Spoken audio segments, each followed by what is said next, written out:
भाइयों बहनों,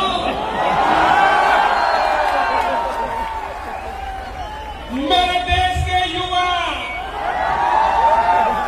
भारत का भविष्य,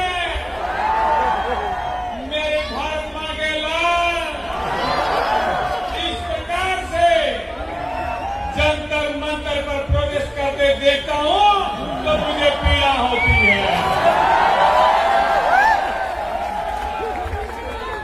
भाइयों बहनों, जिस प्रकार से आप लोगों पर आंसू गैस का गोला छोड़ा गया, मुझे पूरा भरोसा है कि आंसू आपकी आंख से ही नहीं बल्कि आपकी वीडियो देखकर के पूरे हिंदुस्तान की आंखों से आ रहे थे। भाइयों बहनों, मैं अगर सत्ता में होता, मैं सत्ता में रहा हूं, मुझे पता है कैसे क्या होता है। मैं अगर सत्ता में होता तो ये युवाओं को यहां ऐसे बिखरने बगड़ने नहीं देता, ये युवाओं को रोने नहीं देता, ये बेरोजगारों को यहां पर घूमने नहीं देता। और इसलिए जब मेरी सरकार बनेगी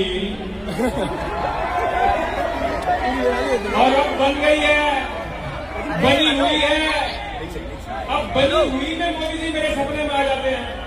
रात को ही मोदी जी सपने में आ गए। खड़े तो वही हैं। मैंने पूछ लिया, मैंने कहा मोदी जी ये पेपर लीक हो रहा है, ये सब कुछ हो रहा है, ये क्या हो रहा है? और आपने कहा था शुरुआत में 15 लाख का, तो मोदी जी बोले भाइयों बहनों, मैंने कहा था जब मैं पीएम बनूंगा तो सबके खाते में 15-15 लाख रुपए आएंगे।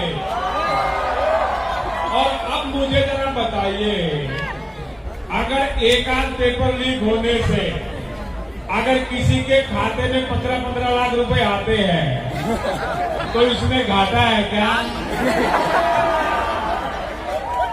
एक आध का तो फायदा है लेकिन घाटा हमारा सबका है।